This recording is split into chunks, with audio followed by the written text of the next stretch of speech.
Hi, guys. All right. I have some concerns over this new Trump social media platform.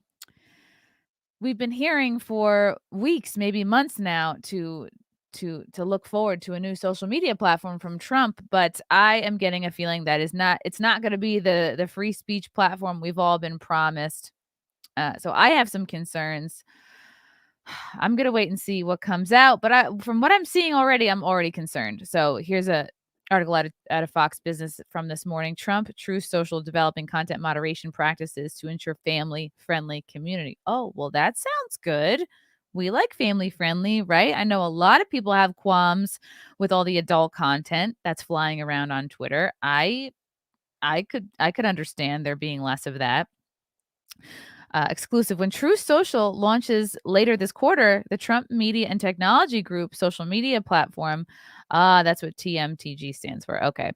Will have already stringent content moderation practices in place to ensure it is a family friendly online community, company CEO Devin Nunes told Fox Business. Both Nunes and former President Donald Trump separately have told Fox Business that True Social is expected to be up and running by the by the end of the first quarter of 2022. Nunes told Fox Business that the company is on track. But those involved in the final stages of the platform's development told Fox Business that they anticipate that malign actors will target the site and attempt to flood the platform with illegal content, especially during and immediately after their formal launch. I don't know. Is this a thing that happens? Is this something that happened to Parler? I mean, Parler kind of tanked because I think of hosting issues. Their relationship, I think, with Amazon hosting ultimately led to their downfall. But I don't know if this is something that has happened with Gettr. Fox Business has learned that TMTG is partnering with Hive, a San Francisco.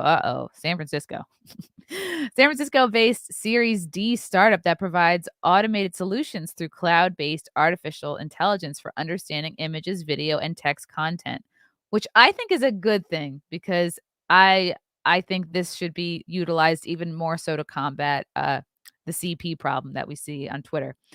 Hive's technology provides automated content moderation across video, text, image, and audio. I mean, this all sounds okay. We want to be very family friendly. We want this to be a very safe space, and we are focused on making sure any illegal content is not on that site, Nunes said in an exclusive interview with Fox Business. Hive has a great track record in this, and they have been good to work with. Nunes continued, they are very helpful for our team, and because of their experience, I think they are helping to craft the right spot for us. He added, "We want the most family-friendly safe site." Here's where we see a concern brewing. Hive's co-founder and CEO Kevin Guo told Fox Business that the company's AI model will be used for Truth Social to offer content moderation for posts to ensure sexually explicit content and posts that include violence, bullying, hate speech, and spam never make it to the platform. Where have we seen concerns with hate speech before? YouTube, Facebook. This is where it begins to be a little bit of a slippery slope, in my opinion, because who gets to define what hate speech is? And from that point, are you just now censoring opinions who you don't like, speech that you don't want to hear? I mean, is it simply the N word? Is it simply, this is where it begins to be a bit of a slippery slope. If it is just something very specific, like we will censor just the N word or just the word that people use to describe a cigarette in Britain. Then say that. Then maybe say the certain words. But when you say hate speech, that is a little concerning to me because I feel like that where will that lead us, right? TMTG has been really proactive. Guo told Fox Business for them, moderation has always been core. They have been very thoughtful about this. Hive was integral in helping conservative social media platform Parler to develop their content moderation practices in order to be reinstated into Apple's app group following the deadly insurrection, the deadliest, most horrible day on January 6th, 2021. I still maintain it was pretty chill. Hive has dozens of other clients, including Reddit, Giphy, Yik Yak. What is Yik Yak? OnlyFans, Omegle, Josh, IRL, Yubo, Tango, and more. I haven't even heard of these last 5. Yay! Ryan Kinel's gonna jump in. My favorite, one of my favorite internet people. Our stance, unlike other companies, we by definition are doing a net positive, Guo said. I don't care who you are. If you want to make your community a safer place, you should be given the tools to do so. When asked about working with clients that some deem controversial, this to me looks like a nod to Nick Fuentes. I can't think of anybody else who is the person that they keep bringing up when they say controversial. Guo said that there are a few things we should probably put aside our differences and just agree that we need to solve this problem. See, it's the thing is like, are you talking about CP or are you talking about hate speech? We're bringing in my BFF, my internet friend, my Friday Night Tights buddy, Ryan Kinel here, our and hate speech expert. That's true. I use it very often, so I am an expert. That's true. I have the reason I typed in the chat is because I know I had an interesting experience with Truth Social. Now it's launching like February or something, right?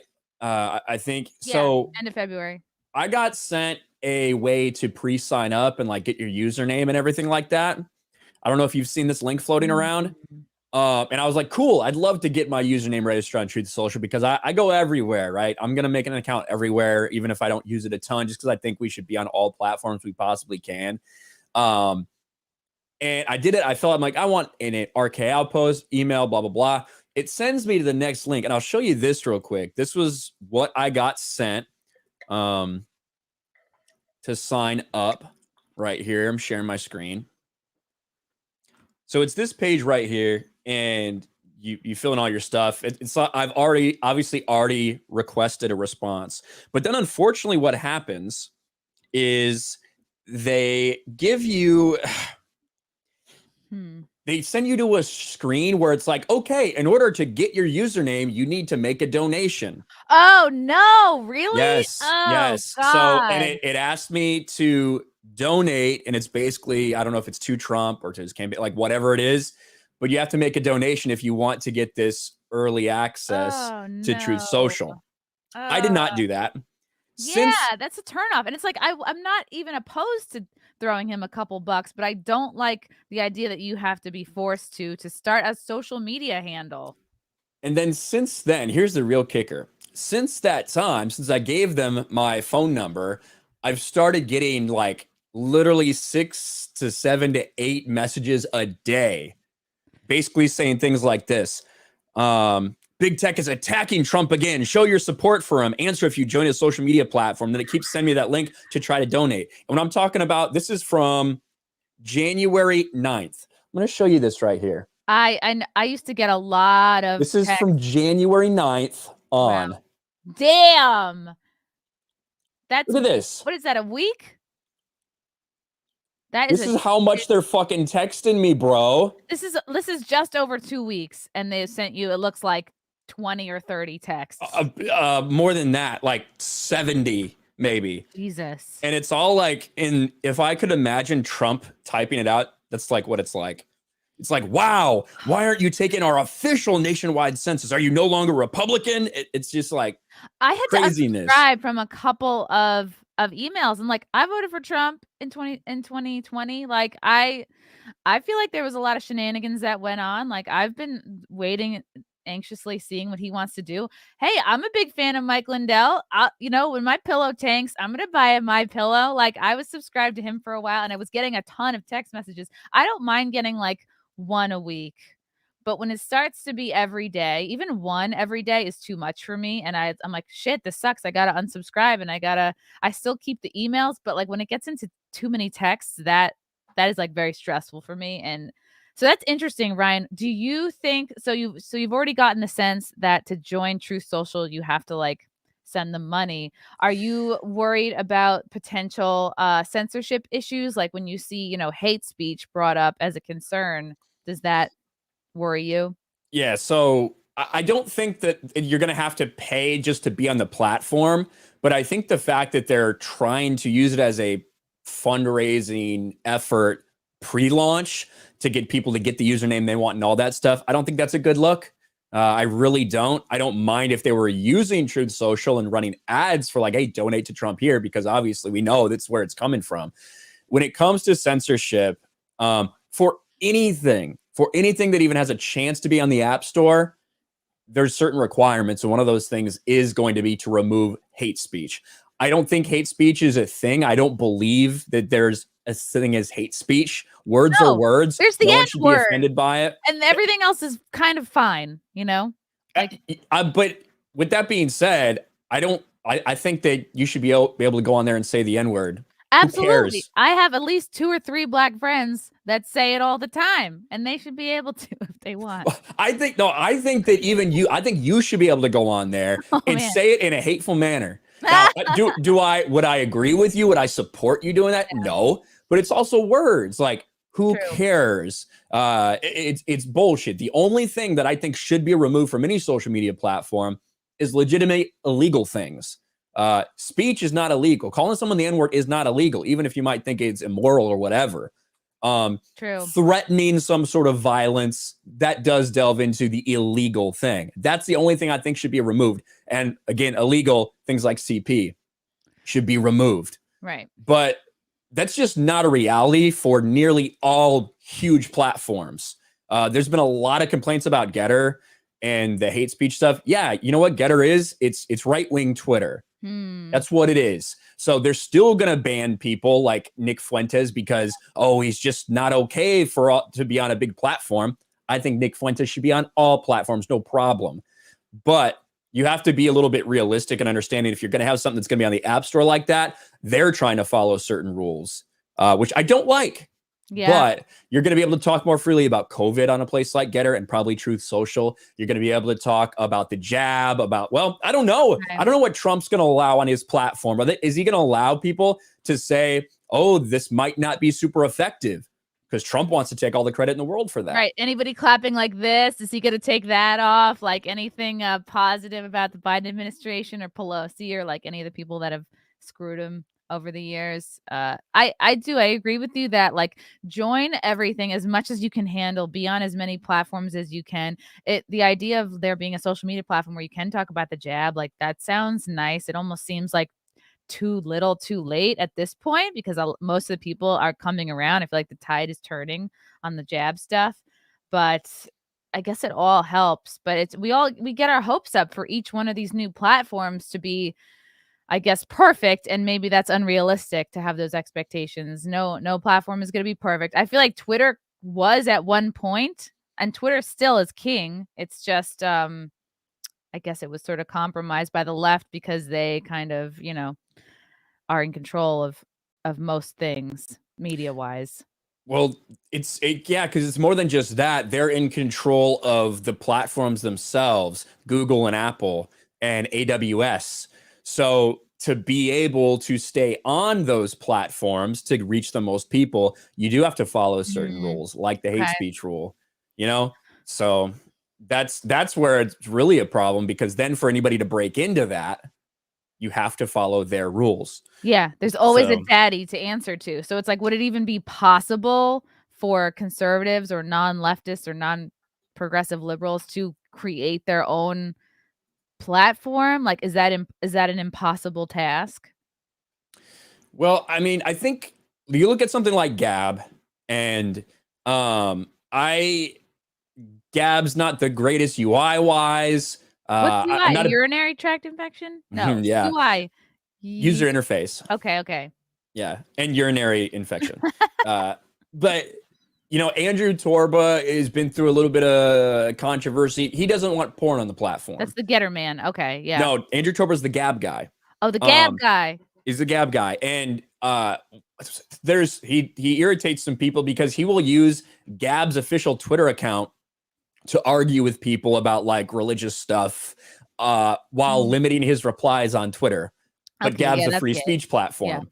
Yeah. So there's a little bit of that turned off a lot of people initially. But to give credit to Gab, they've been through a lot. There's been a lot of controversy. There was a shooting at one point that happened where they tried to blame it on Gab, but he's still around and they're still not censoring people for speech, at least as far as I can tell. So there is Gab, but the growth of that's going to be extremely limited. The amount of people you can reach is extremely limited there because they're not abiding by the big tech rules.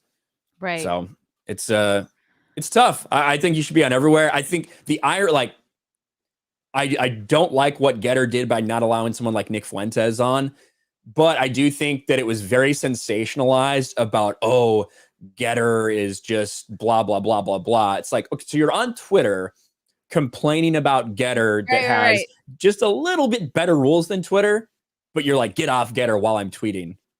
Yeah, that's kind of silly to me. It's like you're still like fucking the popular girl, and then on the side you're talking to like some artsy other girl, trying to like.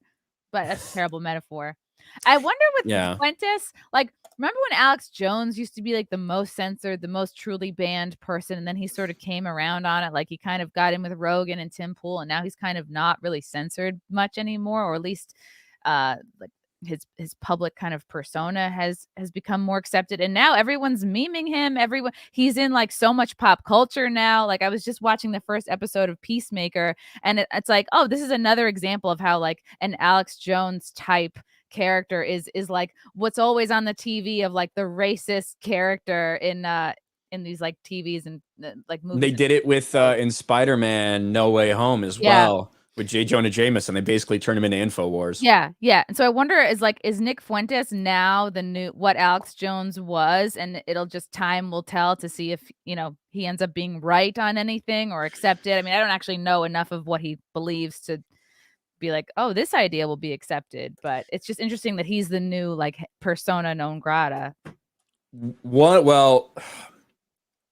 of the problems in terms of like that happening is Fuentes is despised by both the left and all mainstream conservatives. Like mainstream conservatives do not like Nick Fuentes. They don't like what he's saying. They don't like how in a large way he's trying to show people what the mainstream conservatives have been doing and what the neocons have been doing. Oh. I can tell you this. I'm pretty sure Alex Jones is allowed on flights. Nick Fuentes is on a no-fly list. Damn. And he probably has a hard time getting bank accounts. I would imagine. I know Nick started Cozy TV. I know that's a streaming service that I'm pretty sure Nick Fuentes started. But I don't know in terms of banking if he's had any issues like that. But that's like the next step in terms of what I think the censorship war is. We've already seen it start to happen with a lot of people. All of a sudden, banks aren't going to want to do business with you. That's how, in a lot of ways, remember when Sargon got kicked off of Patreon? Years ago. And the excuse they used was he actually used the N-word. He called people, you're acting like white N-woods. But it was off Patreon's platform, but they do have a rule and they try to use that. And that's how they get him kicked off because they're essentially like the credit card services and the banks and stuff like that didn't want that associated with them. So they were going to pull their service from Patreon unless they deplatform people. And they already do that with adult film stars. Like this girl Stoya. It seems Chase is the bank that the name that keeps coming up when I talk to like girls in the adult industry who like all of a sudden, their bank accounts their money gets returned and they say, thanks, but no thanks. Try somewhere else. So Chase what matters, but not if that thing is dick. I'm going to go to a couple super chats. Patrick T, Disney Plus subscription expired today. Bye, Disney Plus. Sucks to suck. Interesting. It does suck to suck. I am curious. I'm not the biggest nerd, but I am enjoying parts of Boba Fett, and I am looking forward to like Mandalorian season 2. I don't know if that makes me a bad person, but like maybe I just don't have enough of like the background. You mean season 3 of Mandalorian? Season 3. Fuck, the next one. Yeah. I'm not the biggest nerd, but let me just get this wrong. I am the smallest. Could I be the smallest nerd? I don't know. Gusler, Gulsher, Oh my God, these names. Quirshi. Gulsher Qureshi. Gulsher Qureshi. That was a fundraising email associated with the Republican Party and not linked to True Social. There isn't a way to get a username right now. Well, interesting. It sounds like they didn't make that clear. Yeah. With Brian over here. Yeah, I mean, I've got several emails with that link for Truth Social. So, and I mean, I'm not going to donate to them to find out what I'm getting charged for. But yeah, it's very weird. Interesting, guys. Well, it's hard to do a video and just stop after 10 or 20 minutes, but I'm practicing because I'm just talking about the issues. Ryan, thank you so much for coming on. You're so no smart. problem. Look, we should do another video and talk about Girl Scout cookies. I mean, I disagree with you on the Thin Mints. Why? Because it's like, it's so basic. Thin Mints are so basic. Like, yes, I understand the value, like putting them in the freezer, throwing them in vanilla ice cream, great. But I can't just like, I'm not just gonna sit and eat a bunch of Thin Mints. Like you can like dive into a box of Tagalongs or Samoas. Like that's like, oh, I'm depressed, I'm crying. You could like have fun putting away a box of those Thin Mints. It's Do you think that pepperoni pizza is like super complicated or something like that? No, I think but it's still the most popular thing around, right? True. Yeah. Okay. Same with Thin Mints. Thin Mints are simple, but they're absolutely delicious. I ate an entire box of Thin Mints yesterday. I ate a sleeve of Do-si-dos, which I think Do-si-dos are superior to Tagalongs, but Tagalongs are right behind it.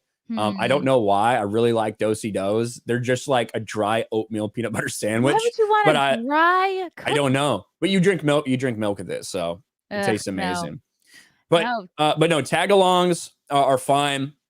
Do-si-dos, again, they're for people that are fucking inbred. There's really no other way to describe it. Do-si-dos are for losers. Do-si-dos are trash. People who eat Do-si-dos, I do not understand them. Are you confusing Do-si-dos, the dry oatmeal boys, with the Tagalongs, which are like the moist peanut butter? Like you could see. I'm saying Samoas. I'm trying to say Samoas. Samoas are for coconut ones. Damn it! All right. We got to edit this.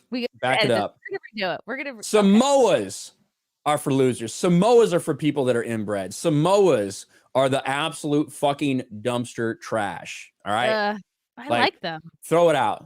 To me, I'll eat the lemon ones before I eat the Do-si-dos. Maybe this is my like not Do-si-dos. Fuck Samoas. Maybe this is my slight. I should have had a visual aid. Maybe this is my slight white trash upbringing. But I think in my mind, when I think of a fancy cookie, I think of Samoas. Fancy? It's fancy to me. It's got coconut. It's gooey. Frank likes Samoas. Let's look at this. Oh, there's a private chat. Oh my God, a tier maker for Girl Scout cookies. Oh no. Oh damn. Okay, well shoot. I don't know. This is taking a real turn here. Girl Scout cookies, LBB versus ABC. I don't know what the hell a lot of these are. All right, we're gonna reconvene, Ryan. Because I think this could be a whole video by itself. Okay. And I'm gonna let you figure out what cookie you really are talking about when you say inbred. Crash Samoas, Mondo. the coconut ones. Fuck them.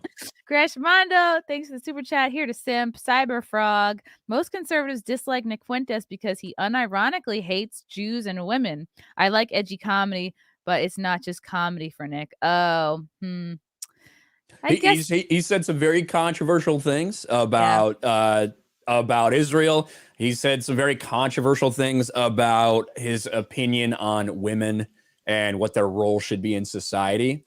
But at the same time, I don't think that justifies deplatforming someone and putting them on the no-fly list. Yeah. And just because you disagree with someone on some certain topics and maybe you find whatever they said disgusting on some certain topics doesn't mean that other things they're saying might not have some value. Right. That's the problem with deplatforming people, right? Is that you silence everything they ever say. Yeah, it's really unforgiving and shitty. And I like that you're kind of like a free speech purist, Ryan. I think I definitely am more on the side of that. And it's like, well, if you don't like this person, if you don't like that they are disparaging women and Jews, like, well, then don't listen to them. But I don't know. I think people are smarter than they're being given credit for. Like, I think censorship is, I don't know, either you think people are dumb and can't figure out what to listen to or what not to, or it's politically motivated. The reason people like Alex Jones and Nick Fuentes, even though they differ on a lot of stuff, the reason that they get deplatformed is because they have an audience and people listen to them. That's what they're afraid of. If Nick Fuentes was live streaming to 5 people, no one would care.